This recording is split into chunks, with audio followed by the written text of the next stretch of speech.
Muito bom dia! Muito bom dia, Rio to See! Tudo bem, gente? Que delícia essa sala! Tão intimistazinha, né? Assim, ó, tá perto de vocês.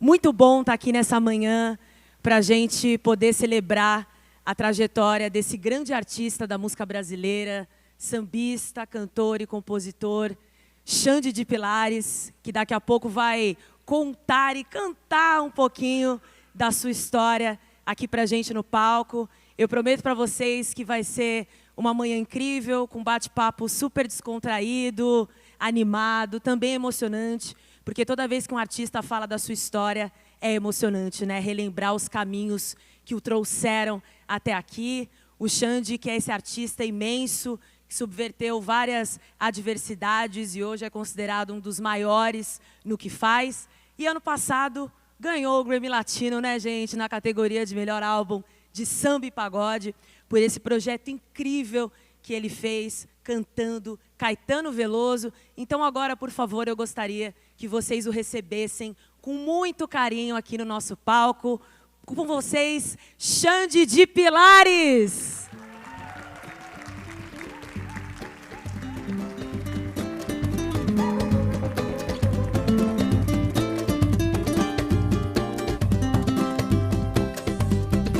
Bom demais estar aqui com você, Xande. Oi, gente, beleza? Tudo bem? Olha, Xande, eu fiquei tão feliz quando eu recebi esse convite para estar aqui com você nessa manhã, para homenagear a sua história. Eu que sou muito fã, não só eu, como toda a minha família. Você é um sambista que virou uma verdadeira referência no nosso país, então tenho que dizer que eu estou muito feliz de estar aqui nessa manhã ao seu lado, viu? Obrigado, eu também estou feliz, porque eu adoro contar a história da minha vida até o momento que eu estou vivendo.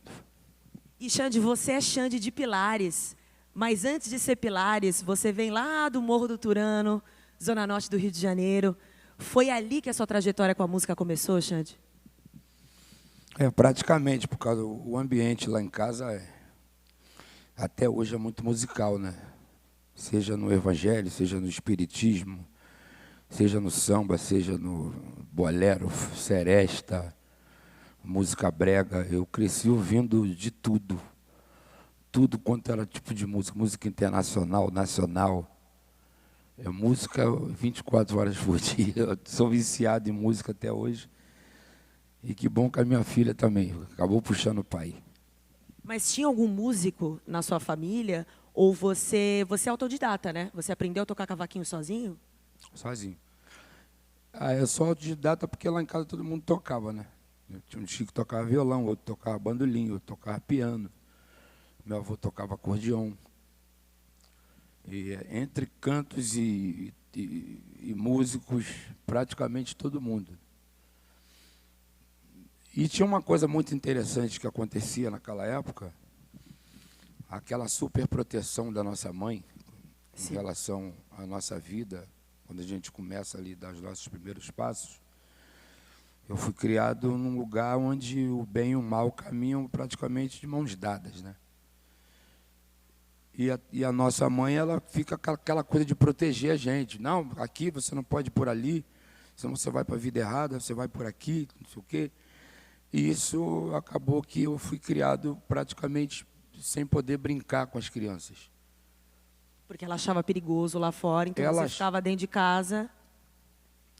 E tudo, bola de gude, peão, bola, coisas que as crianças gostam. Ela achava que aquilo ali ia me levar para a vida errada. Mas o que vai me levar para a vida certa? E, tipo, eu não tinha outra opção. Então, eu tinha uma televisão ou uma vitrola. Aí foi a vitrola que me chamou. A televisão também. A televisão e a vitrola. Eu sei, porque você é noveleiro também, né, Xê? Mas a vitrola foi primeiro. A vitrola foi primeiro. Então, eu acho que escutar vinil para mim foi o meu brinquedo. Então, todo mundo descobriu que eu gostava de música. Eu passei a ganhar ele, em vez de ganhar um carrinho, eu ganhava assim, um carrinho, alguma coisa, mas todo mundo sabia dar disco para ele, porque ele gosta mais de ouvir música que brinquedo. E eu achei interessante isso que você falou da sua mãe se preocupar com você, né? De não estar na rua, porque a gente sabe que as comunidades, a realidade nas periferias do Brasil não é fácil, e a arte, a música, a educação são plataformas de transformação social. Você acredita que a música, então, foi essa plataforma para você, que te trouxe novas oportunidades, um novo olhar para o mundo? A música é até hoje para mim. Não é à toa que eu chamo ela de deusa, né? Porque todo mundo quer ser... Hoje a gente vive uma realidade diferente do que eu vivi antes.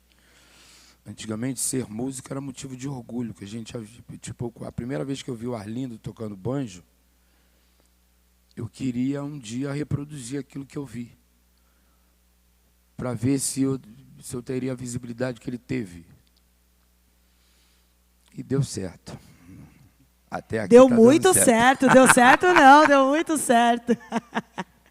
E, Xande, você acredita que hoje o sambista ele é mais respeitado? Porque teve uma época que o samba não era fácil ser sambista no Brasil, né? No início do século XX, os sambistas eram perseguidos, o samba foi um gênero musical que durante muitos anos foi criminalizado, hoje não mais, né? É patrimônio cultural e material da cultura brasileira. Hoje você acha que o sambista ele é mais respeitado? Agradeço muito ao Donga, ao Bija, ao Marçal, ao Pixinguinha, ao Cartola, ao Candeia, aquela galera aqui, o próprio Martinho da Vila, que conseguiu furar a bolha. Ainda não, mas eu acho que está bem mais avançado, porque as pessoas hoje elas têm uma maneira mais carinhosa de olhar para o sambista, né? Porque nós viemos praticamente da África, né? A origem do samba praticamente é de lá. Pode melhorar, mas até aqui está muito bom. E eu trabalho para que isso seja melhor, porque a minha filha hoje está com 1 ano e 2 meses, praticamente. A estrela, né? Outras crianças estão nascendo.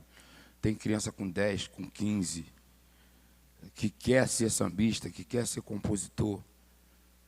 E a música brasileira, embora ela seja muito rica, ela ainda tem um pouco de preconceito em relação aos outros países, mas eu acho que está muito melhor do que antigamente. E é bom a gente trabalhar para que a coisa melhore mais ainda. Abrir caminhos para que outros artistas cheguem, né? Acho que você, da sua geração, é um grande nome, que você é jovem, né? Perto dessa história que tem um samba. E conta um pouco para a gente, Xande, qual foi a virada na sua carreira, você acha? Porque eu sei que o Revelação, né, te projetou para o Brasil inteiro e para o mundo. Inclusive, foi uma grande revelação, como diz o nome. Ali foi uma virada na sua carreira, porque você já tocava antes também em bares, né? O Revelação foi. A Revelação foi uma virada de chave assim, muito importante na minha vida. Até porque a gente toca... Antigamente era muito... A gente via um bar. Aquele bar ali é bonito. Se a gente fizer um musical ali, acho que vai ficar legal. E principalmente aqueles bares que tinham varanda, que a gente chamava de varandão. A gente começou num bar chamado Varandão do Meia. A gente começou praticamente no Meia. E então todo bar assim, que tinha uma varanda chamava a atenção da gente. E a gente tocava ali, às vezes tinha 30 pessoas, tinha 15 pessoas, tinha que ter gente. Se não tivesse gente também, a gente ficava... Porque é praticamente uma experiência de aprendizado para a gente. Porque a gente tocava um para o outro. Às vezes eu via um acorde que o outro fazia, escutava um acorde do outro, falei, pô, gostei disso aí, me ensina. A gente compartilhava aquelas coisas todas ali. Então, a gente conseguiu gravar um disco, vender o que a gente vendeu, tocando sentado, que muita gente chamava a gente de cansado do samba, outros chamavam de... É assim, gente, os cansados do samba. E a gente também tinha mania de se reunir para ir para a praia. Aí colava numa barraca, porque a gente não tinha dinheiro para beber nem comer. Sim. Parava numa barraca, fazia um som e tinha aquela aglomeração toda e tal, aí chamavam a gente de toca para comer. Então, quando eu vi a primeira vez o meu rosto na capa de um CD, porque meu sonho era me ver no LP, mas eu não consegui chegar. Hoje eu consigo. Hoje você consegue. Hoje eu eu ia falar consegui. isso, hoje dá. Eu consegui. Então, para mim, foi... Aí você lembra de tudo, como começou, aí para mim é motivo de orgulho. Eu costumo dizer que a revelação foi a barriga que me gerou. Sim, com certeza. Foi que te projetou, né, também para esses projetos futuros que você viria a fazer. E, Xande, você tem uma potência musical, uma potência vocal e uma escrita que realmente assim emociona todo mundo que escuta as suas músicas. Você sempre foi compositor, você compõe para quem? Porque eu fico muito curiosa para saber mesmo, quando eu pego as suas letras, por exemplo, está escrito, eu acho que é uma letra que, apesar de ser um samba mais corrido, mais rápido, ele tem uma letra que nos empodera, que nos encoraja, sabe? Que dá vontade de viver ainda mais. Como é que é o seu processo assim de composição? Eu comecei fazendo paródia, né? Eu acho que a maioria das pessoas que se descobrem como compositor é fazendo paródia. Você pega uma música pronta e faz uma música em cima daquilo que você já escuta. Às vezes para sacanear um colega. Eu gostava muito de sacanear as pessoas da minha família. Lá em casa era muito comum isso. A gente sacanear um Tirar um sarro, né? fazia paródia. Então, tinha um samba assim... Ah, barracão pendurado no morro, me pedindo socorro, a cidade aos seus pés. Aí o apelido da minha avó, o nome da minha avó é Enedir, mas chamam ela de Dona Nedire. A coisa da favela. A favela é uma coisa muito engraçada. Engraçado, a minha avó tem um nome parecido, Enedina. Olha, Aí, tá vendo? todo mundo já, quase da mesma família, né, Xande? E o meu avô era modesto. Então a gente, Nedirão, pendurada no morro, e pedindo socorro aos modestos, a teus pés. Eu e minha irmã, a gente fazia sempre paródia. Depois eu descobri que eu sabia criar melodias. E que eu estudava numa escola, e sempre tinha uma garotinha que chamava atenção, né? Aí eu começava a querer fazer uma música para conquistar aquela garotinha e tal. Aí ali eu falei assim, acho que a coisa... Aí eu fui desenvolvendo, até um dia eu fazia a primeira música que realmente era música. Você não quer dar um improviso aqui pra gente rapidinho? Bora? Que eu sei que você é bom no improviso. A primeira música que eu fiz,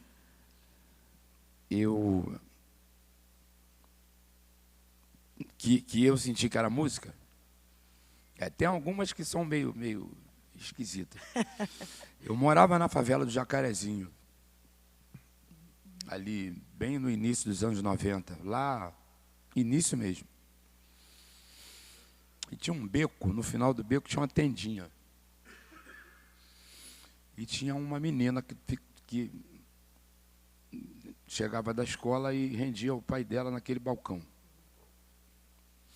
E eu achava ela muito bonita. Só que ela só ficava sentada. Eu falei, preciso fazer essa mulher levantar para ver o conjunto da obra, né? Claro.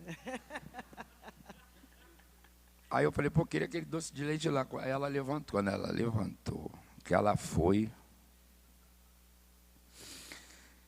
E aí eu comecei a entrar num processo de tentar conquistar aquela pessoa. Aí eu fiz uma música assim. Meu coração está radiante. Olha a frase. Sinto as batidas, sei que é amor. A frase era essa. Só que eu tinha medo do pai dela. E a coisa não funcionou. Eu fiz uma outra música para ela. E pedi auxílio aos meus parceiros para que eles terminassem a outra música. E eles cismaram com o meu coração está radiante. Eu só fiz uma frase. Que no fim ficou, né? Meu coração. Mas a música bonita que eu fiz foi a outra. Eles cismaram com o meu coração está radiante. Só que eles não sabiam a história real da música. E eles escreveram tudo que eu queria falar. Olha só. Mas eu queria outra. E aí, tem uma parte que eu adoro, que ele fala assim, o que mais quero é te dar um beijo e o seu corpo acariciar. Você bem sabe que... Ela sabia que eu queria ela. E está escrito, porque eu olhei ela pegar o doce de leite. O teu sorriso é o paraíso. E é literal, né? Agora que você está falando, é quase literal. Você está contando o que você observou. Exatamente. Não, mas só que foram eles que eles não fizeram. moravam lá. Aí vai, o teu sorriso é o paraíso, onde contigo eu queria estar. Ah, quem me dera se eu fosse o céu, você seria o meu luar. Aí foi. Aí eu falei, não vou parar mais não. Obrigado. Xande, a gente estava conversando ali nos bastidores um pouquinho antes da gente subir aqui no palco, de que pessoas que vêm de lugares como nós, pessoas pretas, periféricas brasileiras, chegam em certos espaços e têm que fazer diferente, né? Você imaginou tudo que você ia conquistar, tudo que o samba poderia te proporcionar quando você começou lá atrás? Não, de jeito nenhum. Como é isso para você hoje, esse reconhecimento? Eu valorizo tudo que acontece na minha vida hoje. Da coisa mais pequena, a coisa mais... Tudo que acontece na minha vida hoje eu valorizo. Seja uma pessoa que não é conhecida, uma pessoa muito famosa, porque eu tenho muito orgulho da minha vida, da minha trajetória até aqui. Por isso que estar aqui para mim está sendo muito bacana.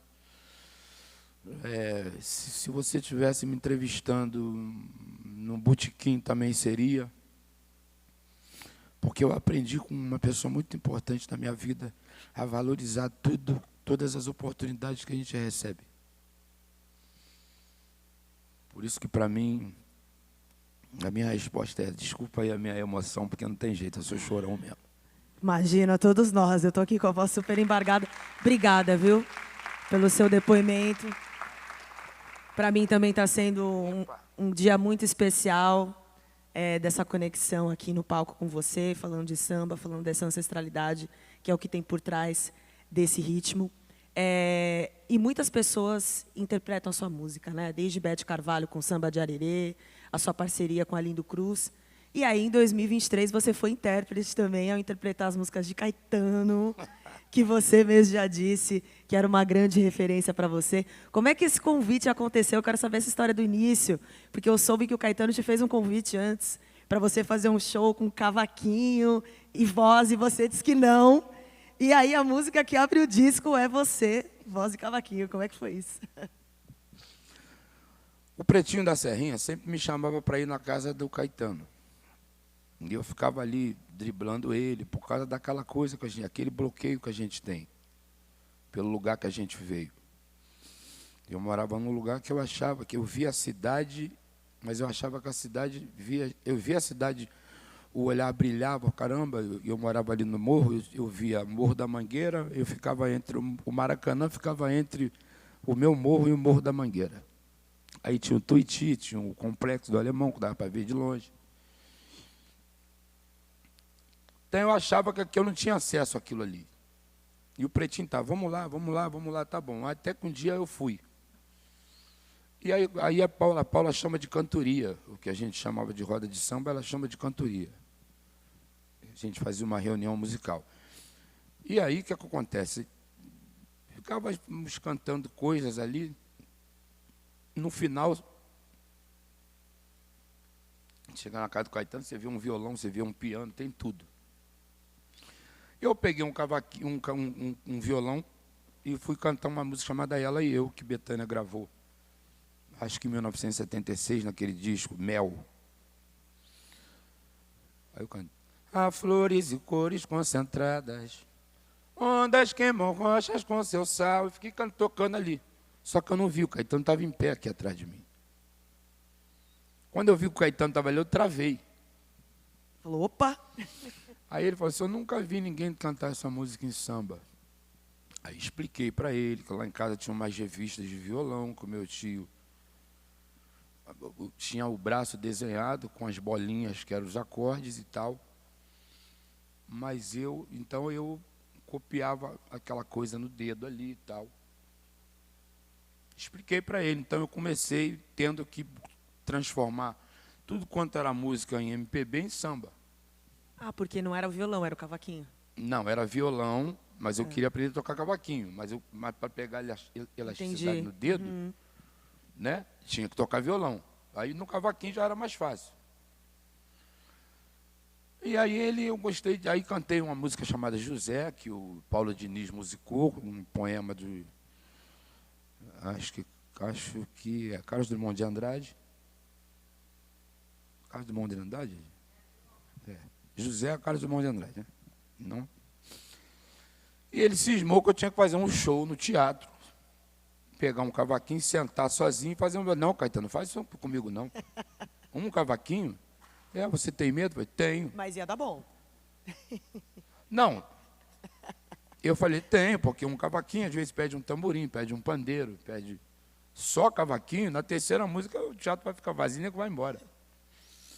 E aquilo ficou uma coisa assim na minha cabeça, falei, não vou mais vir aqui não, e sumi. Desapareci da casa de Caetano. Com medo que ele te fizesse essa proposta. Tu mesmo que tá aí? Meu professor Corguinha. E aí eu desapareci naquele desespero, não, Caetano vai querer me levar para o teatro para tocar um cavaquinho sozinho. Aí um dia eu apareci de novo. E você ficou com medo? Eu falei, claro que eu fiquei com medo, porque, pô. Aí ele falou assim, então, eu vou fazer 80 anos e você vai fazer um disco cantando minhas músicas em samba, que não sejam os sambas que eu fiz. Mas o Pretinho já estava do meu lado, já estava o Mosquito, estava a Paula. E eu achei aquilo desafiador, mas um desafio já estava a equipe toda, né? Aí eu falei, beleza, melhor que tocar cavaquinho no teatro sozinho, então vamos embora. Com certeza. Cara, essa parceria com o Pretinho, eu sou tão fã do Pretinho da Serrinha, né? Ele que é cantor, compositor, arranjador. Como é que foi a gravação? Vocês gravaram ainda era durante a pandemia, não foi? Durante a pandemia. Como é que foi para vocês gravarem durante a pandemia? Tem aquela cena emblemática, né, que o Caetano vai às lágrimas, chora muito, fica muito emocionado de ver esse resultado final com a música Gente. Como é que foi para você esse período na pandemia e esse período de gravação do álbum? Praticamente o Pretinho é o maior responsável por tudo que acontece nesse disco, né? Porque ele foi ele que a cabeça pensante era dele. Eu só executava o que ele criava. E para mim foi uma experiência maravilhosa, porque a pandemia ela tinha um lado muito melancólico, sabe, uma coisa triste, que a gente não podia, tinha que viver só aquilo ali. Então, imagina a pessoa que não tem o dom da música, ou sei lá, alguma coisa para distrair, para se distrair naquele momento. Ali eu vi a importância de ser músico. Então a gente começa a montar o repertório, o Pretinho começa a colocar as ideias deles em prática. Toda vez que eu cantava alguma música, tem uma coisa muito interessante, eu estava cantando caminhando contra o vento, sem lenço, sem documento, no sol de quase dezembro. Tem uma parte que faz assim, ela pensa em casa, eu cantei assim, ele pensa em casamento, Caetano. Eu escrevi ela, mas se você quiser cantar ele, você fica à vontade, tá? Não, eu estava nervoso, porque quando eu estava passando a música, o Caetano, ele não avisa. O Caetano, para mim, é igual o amor. Ele não avisa que está chegando. Ele chega. Ele chega e é arrebatador, né? Ele sentou do meu lado. Quando eu olhei, o Caetano estava ali. Ele pensa em casamento, eu nunca mais fui à escola. E toda vez que eu terminava de gravar uma faixa, a gente chamava o Caetano. É muito bom explicar isso. Eu falo isso para o meu filho, a importância de ouvir. Sim. Eu fui criado dessa forma. O meu avô me botava sentado, agora você vai escutar o Jerry Adriane. Agora você vai escutar o Roberto Carlos. E ouvi inteiro, né? Agora, E ele chamava a ficha técnica do disco de bula. Olha. Nunca tome um remédio sem ler a bula. Nunca escute um disco. Né? Nunca escute um disco sem saber quem produziu, sem saber o compositor, quem tocou, quem maquiou, quem fotografou, onde o disco foi feito, que ano foi feito. Isso para mim foi incrível, porque aí eu pego aquilo ali, guardo na minha mente que tudo na minha vida tem que ter a informação. Quem fez esse palco que a gente está sentado aqui, Sim. a história desse teatro. Então a gente chamava sempre o Caetano. Para quê? Se eu tiver, porque às vezes a gente exagera, a gente sempre se emociona muito, reproduzindo o que eu ouvi, reproduzindo o que a gente escuta. A gente se emociona, a gente joga uma notinha para cima, achando que vai ficar bonito, mas a música não é nossa, é dele. Então eu falava, Caetano, você acha que está exagerado? Quer que melhore aqui? O que você acha que está muito exagerado? E numa dessas perguntas que a gente fazia, chegou no jeito e ele... Eu já estava chorando dentro do aquário. Porque eu lembro que quando eu cantei Gente, ele falou assim, ó, tem uns nomes aí, se quiser mudar para o seu pessoal, fica à vontade. Eu falei, Caetano, não vou mexer na obra de Caetano. Aliás, nem precisa, porque ali ele fala de Gilberto, que é o João Gilberto, né? João Gilberto. Mas ele fala Gilberto, que é o meu primo lá do Morro do Trono, que chama Galinho. Aí ele fala, quando ele se refere a Zezé, que é a nossa querida Zezé Mota, que eu tenho um respeito enorme, eu tenho a tia Zezé e tenho o tio Agripino, que comprava os discos para eu ouvir, e os discos que eu não tinha, ele me chamava na casa dele. Quantas coincidências, né?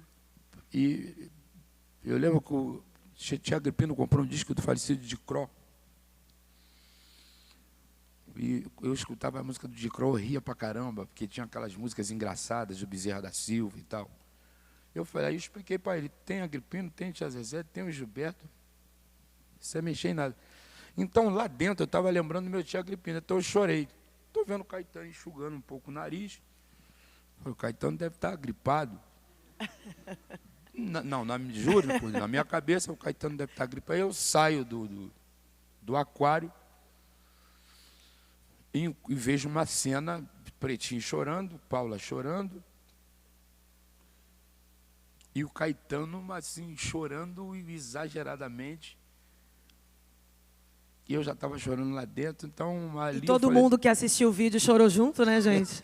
Que a gente que estava por detrás da tela. Aí ali eu vi que esse disco vai emocionar muita gente. Ele me emocionou todo mundo.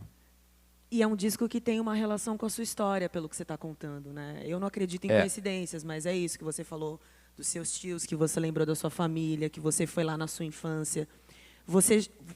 Qual é a sua relação com as músicas do Caetano também, Xande? Acho que todo mundo tem uma história, né, com o Caetano Veloso. Ela começa em 1977. Uma novela que passava na Globo, o nome da novela era Sem Lenço, Sem Documento. E a música de abertura era Alegria, Alegria. Só que naquela época eu não tinha o disco do Caetano. Eu não sabia nem como o Caetano era, se ele era preto, se ele era branco, se ele era grande, se ele era pequeno.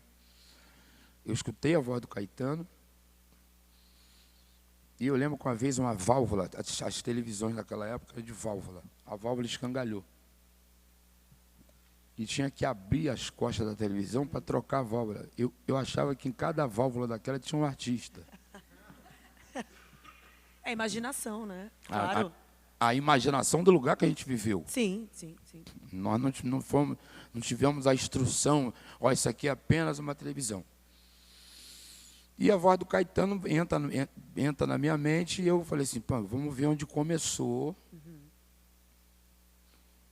para daqui de 77 em diante eu não perder nada dele, mas eu preciso saber onde começou, porque pode ser que eu esteja em algum lugar, que alguém vai me perguntar sobre Caetano, eu não posso falar só de 77 para frente, embora eu goste de contar as histórias que eu vi, que é muito comum, às vezes eu escutar meu avô contar uma história e eu contar para você como se fosse minha. Como se fosse sua.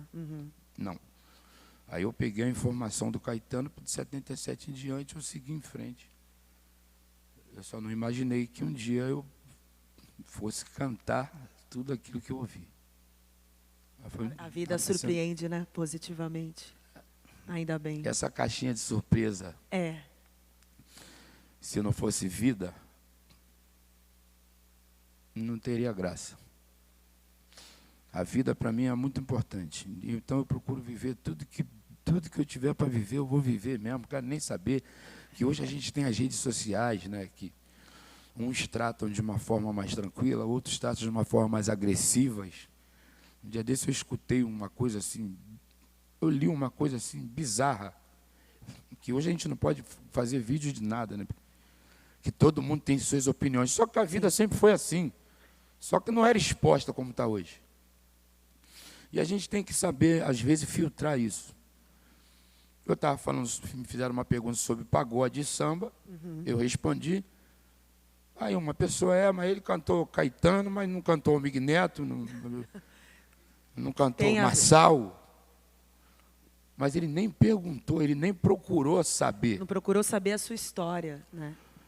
Aí eu falei, escuta o primeiro DVD do Revelação, que você vai me ver cantando Mig Neto. Porque a música, para mim, a música que manda em tudo. A música é como se fosse Deus cuidando da terra. Quando todo mundo prestar atenção que a música é uma coisa só, aí vai para esses preconceitozinhos bobos, desnecessários. Você gosta de hip hop, o teu filho gosta de lambada, o outro gosta de forró, o outro gosta de sertanejo, o outro gosta de funk, gosta de rap, gosta de trap. Tem público para tudo isso, está tudo certo. Um dia a gente se encontra, todo mundo canta tudo. O mais importante é quem vem nos assistir. Ele vai para casa feliz da vida, como eu estou feliz da vida de ter escutado Caetano em 77. E você escuta de tudo, né, Xande? Isso é o mais impressionante, assim. Até hoje. De Tudo. rock, a R&B, soul. Você traz todas essas referências, inclusive na sua voz, né? Eu sinto um pouco isso, assim. Se eu seu soubesse, timbre. Cara, se eu soubesse falar inglês... Se você soubesse falar inglês... Eu ia cantar tudo, cara, mas eu não sei fazer o quê. Mas mesmo sem saber, você já canta tudo. Tá tudo certo. Você já é excelente no que você faz. Xande, você estava falando dessas trilhas de novela. Você é muito noveleiro, que eu sei. E as suas músicas também estão muito presentes nas novelas, né? Como é que é isso para você? Muito importante isso que você está falando.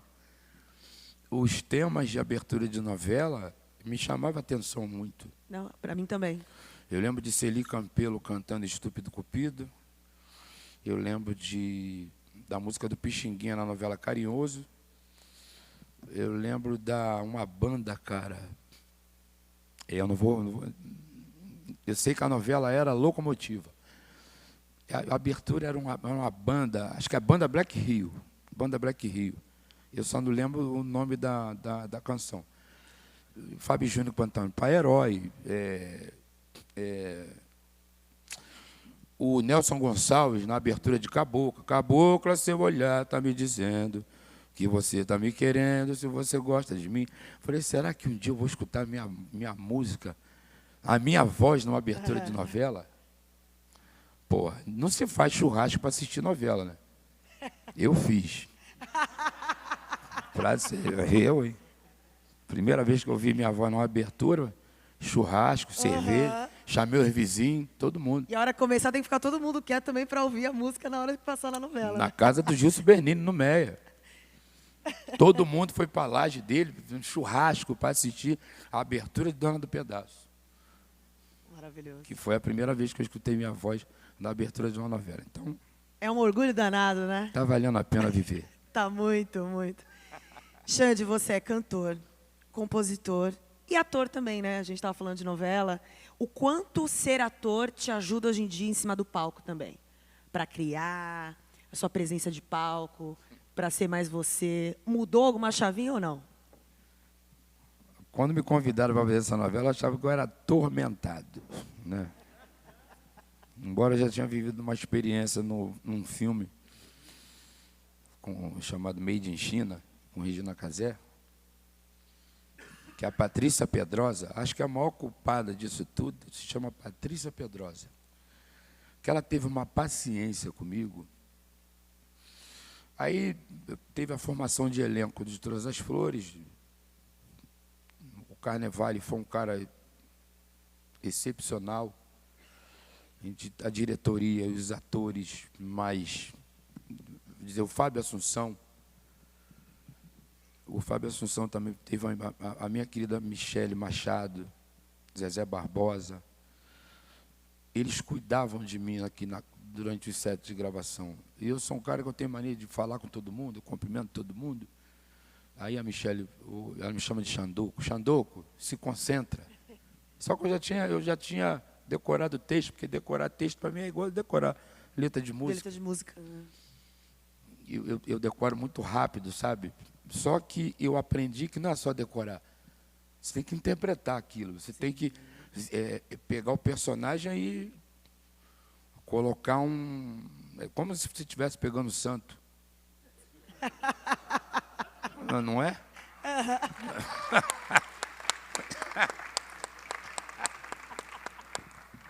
Ou em qualquer religião, você tem que, tem que incorporar. Eu falei, mas como é que incorpora? Então, para mim, foi uma experiência que eu estou trazendo para o palco. Ah, com certeza, né? Está sendo muito bom para mim.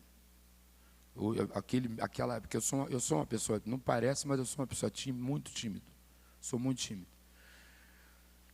Então, hoje eu já não tenho aquele medo que eu tinha da plateia e tal, de sair cantando uma música atrás da outra sem dar boa noite.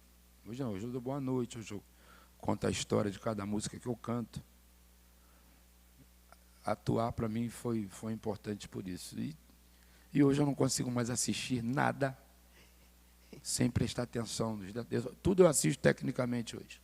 É igual show, né? A gente estava falando disso. Eu não consigo mais ver um show sem olhar tecnicamente tudo que está acontecendo. Para mim foi muito bom atuar. Ah, incrível. Isso ajuda na comunicação também, né? Acho que na maneira de ver o mundo. Isso. Mas, Xande, e olhando para o futuro, você que já fez tantas coisas, quais são os seus projetos? O que você almeja? Quais são os seus novos sonhos? Agora você já tem um Grammy na estante. E aí, quais são os próximos passos, assim? Cara, o Grammy Latino foi uma coisa inesperada, mas foi muito bom. Eu quero continuar fazendo o que tiver que ser feito. Porque eu preciso passar para aquelas pessoas que não acreditam que vão descer aquele morro e vão acontecer. Não é à toa que eu continuo frequentando o mesmo lugar que eu nasci. Eu perdi uma pessoa muito importante da minha vida que foi aqui e falava assim, vai porque você tem que ir. E deixa que eu fico aqui te aplaudindo, mas vai. Então eu acho muito bom a gente manter a conexão com a nossa origem, porque quando a gente está de mão dada com ela, você não vai deslumbrar. Que deslumbrar é normal, tá?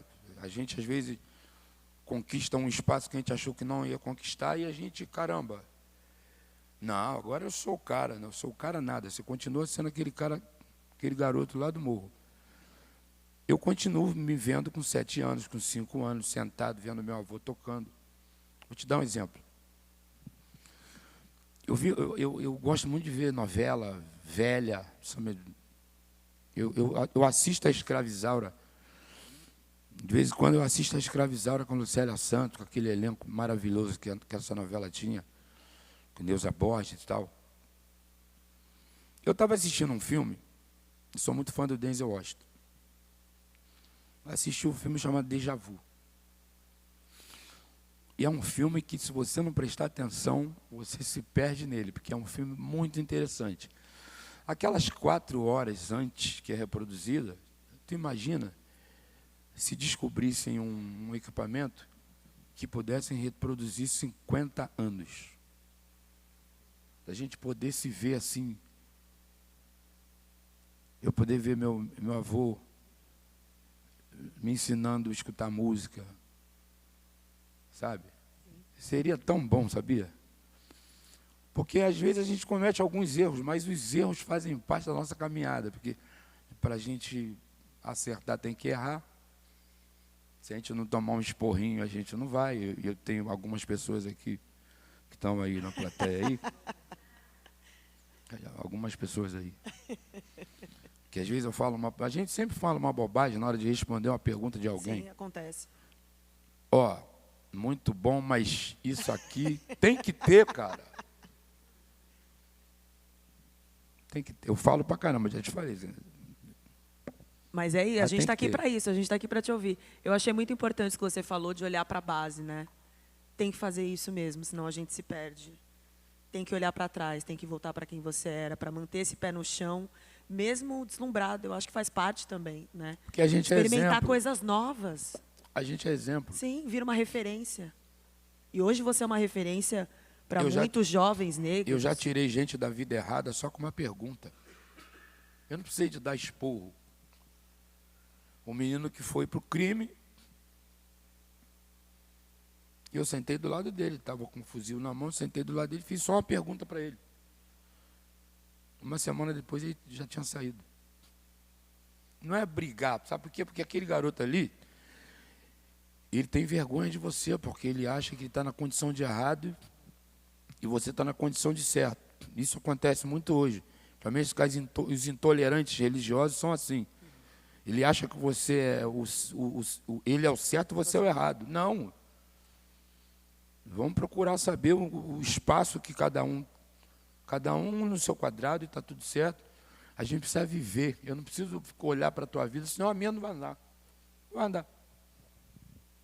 Olha, a gente tem 20 segundos. Eu não sei, cadê a produção? Pois é. Tudo certo, Eu produção? avisei. A gente pode continuar mais um pouquinho? Pode, olha lá, o Zé está falando que sim. Ô, Xande, e como é para você, então, ser essa referência, né? Porque é uma baita responsabilidade. Você vê isso como um peso ou não? Você encara isso no seu dia a dia de vou inspirar outras pessoas a tentar chegar em algum lugar? Como é que é isso para você, ser essa referência? Minhas referências? Não, ser referência para tantas pessoas. Eu ainda não consigo, essa coisa, essa ficha Dimensão. ainda não caiu, não. Mas hoje eu consigo entender quando eu falo assim, pô, Aragão, eu cresci te ouvindo. E, pô, eu levei 40 anos para poder sentar numa mesa com o Zeca Pagodinho e bater um papo com ele. Porque o Zeca foi uma das primeiras pessoas que eu assisti. O Arlindo Cruz foi o cara que me conduziu ao disco da Beth. Hoje eu posso dizer que eu tenho uma música gravada com a Beth. Mas quando uma pessoa me aborda dessa forma, eu fico meio achando que ainda não é o momento, entendeu? Tentando entender, né? Mas é o momento. Mas você no sabe, fundo, né? no fundo, eu acho que é isso aí, que é por aí sim. Mas tá bom. Qual foi assim o seu momento mais inesquecível dessas andanças, como diria a Beth Carvalho, dos encontros? Quem são os amigos que você fez, que você lembra com muito cuidado desses sambistas? Você falou do Almig Neto, do Zeca, da Beth, enfim, pessoas que já se foram. Qual foi o encontro assim que mudou a sua vida? Algum encontro de bastidor que você possa contar pra gente? Quando eu fui tocar no pagode da Tia Gessi, no Caxambi. Porque lá muitos artistas frequentavam lá. O Birani, Sereno. As pessoas que eu admirava, que eu achava que... O Nelson Rufino. O pagode da Gessi, para mim, foi o... Eu estou sentado aqui por causa daquele pagode. Que eu lembro que o meu sonho era tocar lá. E um dia eu fui tocar, não, ele ainda não está preparado não. E eu achei que ela estava certa. Só Mas para quando entender, eu achei mas o que- que era esse pagode da Gessi, pra gente que não... O pagode da GC é como... Antigamente no Rio de Janeiro tinha muitos pagodes de mesa, onde as pessoas tocavam, mas não tinha microfone, era uma coisa bem intimista. Bem intimista, né? Isso. Só que um dia alguém chamou a atenção e as pessoas frequentavam aquele lugar. Então, quem fazia esse papel aqui era o público. Só que eu, na GC, eu sabia cantar muita coisa que... Eu sou um cara muito... Sempre fui um garoto muito atualizado. Eu ficava prestando atenção nas coisas. Os caras não sabiam, até que um dia eu pedi para ela comprar uma caixa de som e microfone para que eu pudesse ampliar aquela parada que estava rolando ali. E sempre quando eu via um compositor que eu gostava, eu cantava uma música do lado B dele, que ele não ia nem imaginar que eu sabia. Que você sabia, é. E assim eu me aproximei do Birani, que o Birani me aproximou do Arlindo.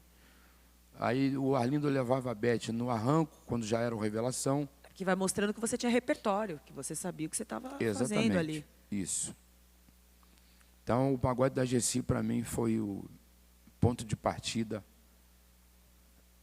um incrível ponto de partida da minha vida. E a tia Gessi é uma das mães que eu tenho na minha vida, porque a gente tem mãe pra caramba. Sim, sim. Porque ela me incentivou, me ajudou. E eu posso dizer assim, a tia Gessi existe, porque eu fui lá naquele mesmo lugar que eu comecei e gravei o audiovisual para contar a história, para que as pessoas soubessem por que a tia Gessi é importante na minha vida e por que o samba é sagrado na minha vida. E a música brasileira, principalmente. Se você tivesse que eleger uma música, assim, para a gente finalizar o nosso papo, que tenha marcado a sua vida, que você goste de cantar, e você puder cantar um pedacinho para a gente, por favor. Uma música pode ser sua, obviamente, mas pode ser de algum artista que você também admire, que você gosta, que tenha te marcado muito. Eu trabalhava num supermercado em Pilares, carregando compra, e a minha mãe não deixava, era do trabalho para casa, da casa para o trabalho, no máximo a escola. Uma vez atravessando o viaduto de Pilares, desci, tinha um bar, os caras estavam cantando uma música. E eu cheguei no momento exato, no ponto alto da música. E eu, naquela época, ainda não estava muito bem resolvido musicalmente, não. E eu fui para casa com aquela coisa na cabeça e fiz a tal da paródia. Fiz uma letra por cima para que aquela música não saísse da minha cabeça. Um dia subi o Morro do Engenho da Rainha, conheci o Binho Sá e os irmãos dele e cantei a música lá. O cara, ó, se o compositor vê você cantando a letra dele alterada, ele vai te dar um cascudo. Cascudo era normal naquela época. Falei, então me ensina a cantar a música certa. Certo. E essa música é Velocidade da Luz. É linda demais. Eu já não sei mais porque vivo a sofrer. Só que eu não sabia que tinha eu, já não sabia. Todo mundo erra sempre. Estava todo mundo nessa parte, uma festa. Só que eu queria saber por que ninguém gravou essa música. Até os meus 25 anos de idade, eu tinha 12, essa música não tinha sido gravada. Ninguém quis gravar essa música. Eu falei, não é possível. Depois que eu gravei, que eu fui descobrir por que ninguém gravou. Aí eu já tinha gravado. Que é para você. Porque tem uma parte nessa música que fala assim: vou-me embora agora, vou-me embora para outro planeta, na velocidade da luz. Ou quem sabe de um cometa, eu vou solitário e frio, onde a morte me aqueça. Talvez assim de uma vez, para sempre eu lhe esqueça. A pessoa estava desesperada por ter perdido uma pessoa que ela queria tanto. E aí tirou a própria vida. A pessoa se matou. E eu vejo as pessoas cantando uma alegria. Sabe que ela não sabe que essa música é a pessoa meteu pedra? Sabe. É.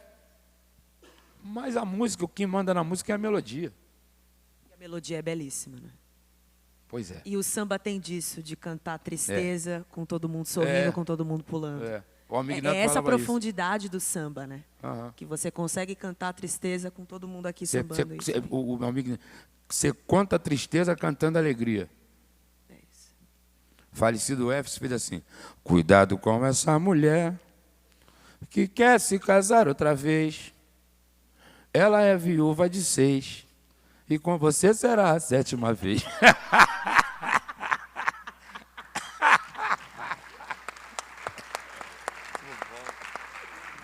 Obrigado. Xande, eu queria te agradecer muito por essa manhã. Acho que foi um papo super gostoso que você compartilhou aqui das suas histórias. Nos emocionamos e muito bom te ouvir cantar e trazer um pouco dessa história do samba, que muito nos alimenta, né? Acho que está muito intrínseco na história do Brasil. E é isso, queria muito te agradecer, obrigada e parabéns por essa trajetória linda. Muito Continue, obrigado. meu amigo. Muito obrigada Muito por esse obrigado papo, você, viu? Tá? Me sinto muito lisonjeada por estar aqui com você. De especial. Eu só queria me despedir com uma mensagem. Será que posso? Pode, você pode tudo. Então me dá a mão aqui. Eu e meu parceiro Gilson Bernini, quando fizemos Está Escrito, que para mim é uma das músicas mais bacanas, mais incentivadoras, depois o que é do Gonzaguinha, que é o Tá Escrito. Erga essa cabeça, mete o pé e vai na fé, manda essa tristeza embora. A gente escreveu uma coisa chamada Aprendiz, que diz o seguinte: tanta coisa já me fez chorar, eu não tenho tempo para sofrer. Hoje eu prefiro acreditar que a vida é feita para viver. A esperança vem em cada amanhecer. Eu também cansei de reclamar, resolvi fazer por merecer. A virtude é saber ganhar, mas também é saber perder. Vou encontrando forças para sobreviver. Tudo que a gente passa é o que tem que passar. Não adianta o poder para poder se livrar. Quando o assunto é destino, ele vai se cumprir e a gente vai seguir. Vivo na honestidade e posso sonhar. Quem é da lei e da verdade, ninguém vai julgar. E dessas voltas do mundo, de tudo que fiz, me tornei um aprendiz. Sou feliz assim e não vou mudar a minha maneira. Vou até o fim sem desanimar, pela vida inteira. E se alguém quiser duvidar de mim, que fique à vontade, mas fiquem sabendo que eu estou em busca da minha felicidade. Sejam felizes todos.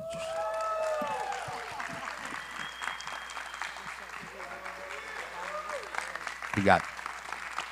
Que presente! Obrigada, gente. Obrigada, viu? Obrigada.